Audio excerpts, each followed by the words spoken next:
class messages. The first message is from the Salutatorian of the Cedar Ridge class of 2015, Laney Alexandra Brown. Laney has been accepted, be ready, to Duke, to Emory University, Johns Hopkins, to Rice, the University of Texas at Austin Health Science Honors, to Tulane Honors, to Vanderbilt, and Washington University in St. Louis. She has chosen to attend Rice University in the fall.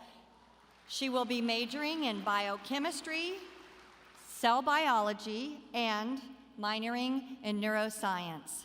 Laney? If you stand a little further back, you don't get it. Hi, everyone. Let me be yet another person to welcome you to the celebration of the culmination of 4 years of hard work. I've never liked public speaking, but when I asked my friends what they wanted to hear in a graduation speech, they said to make it funny and short.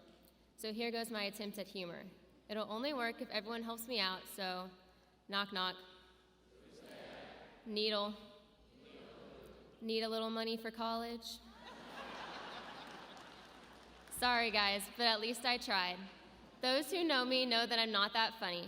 Sometimes I tend to be too serious, and that's why I wanted to spend the next few minutes offering some advice and maybe a pearl of wisdom. I believe that fear plays an integral role in life. I have spent my last 4 years afraid of not making the grade, not getting into the school of my choice, and disappointing myself and my family, just to name a few.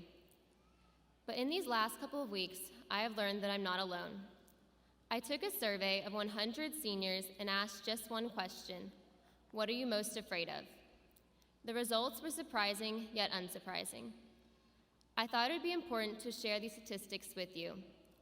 For physical fears, the 3 most common fears were snakes, spiders, and public bathrooms. I also received one interesting response: messing up on a graduation speech. That doesn't make me any more nervous at all. Thanks, you, Tom. I also asked for the serious fears and realized that despite how different and diverse of a class we are, there are 3 main fears that seem to unite us all. The first is uncertainty. We are about to step into uncharted territory, the real world. Our whole lives we have lived relatively sheltered. We've had a guaranteed path set for us from kindergarten to high school. We may not have known what problems we would encounter or what obstacles would stand in our way, but we always had a general idea of where we'd be a year from then. Now, everything is unknown. The majority of us are leaving our parents, the ones who have been there to guide us and allowed us to lean on them and help make the difficult decisions. Now we must face responsibility. Responsibility for making our own path and deciding where we will be a year from now. We must decide on our own actions and reach for dreams that aren't guaranteed. The second fear is living with unhappiness and regret. I know it can be daunting for 18-year-olds to have to make decisions that can impact the rest of our lives. Adam Kotzko, a professor at Shimer College, once tweeted, "We ask 18-year-olds to make huge decisions about their career and financial future when a month ago they had to ask to go to the bathroom. For us, that was just a couple hours ago." This newfound responsibility to make important decisions is scary. It is not only scary to think about the outcomes these decisions could have, but to even gain the courage to take risks and make decisions. Then you have to hope in the end you'll have little regret and lots of happiness. Finally, the most prevalent fear, with 40% of students surveyed naming it as their top fear, is failure. Failure to pass a test, failure to find a job, failure to reach a goal you set, failure to live up to your parents' expectations, failure to live up to your own expectations, failure to reach your full potential.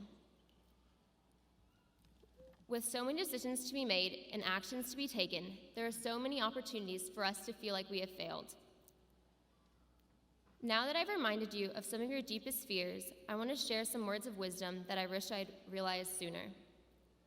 You can let fear consume and control you, or you can let fear guide you. It's your choice. Fear can reveal your strongest motivations and your deepest desires. Embrace your fears to remember what you care about. Use your fears to create a path with which to navigate the unknown. Have your fears act as a guide to make decisions confidently. You will have regrets, but don't let them hold you down and drag you. If you remember what you care about, the values your parents and teachers have instilled in you, and what you are working for, you will make the right decisions, and eventually happiness will find you. Lastly, I'm going to leave you with a thought that inspired me when I read it in a fortune cookie at the beginning of the school year. I have kept it these past 10 months, and I actually brought it with me today. It says, "Never confuse a single defeat with a final defeat." Just because you feel like you have failed does not mean you have failed in the bigger picture. If you remember to let fear guide you, in the end, you will not fail. And if none of this speech inspired you, maybe one of these fortunes will.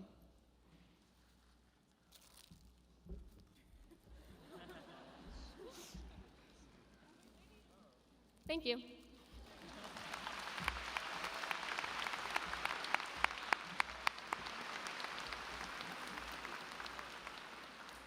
Thank you, Laney. Our second class message is from the valedictorian of the class of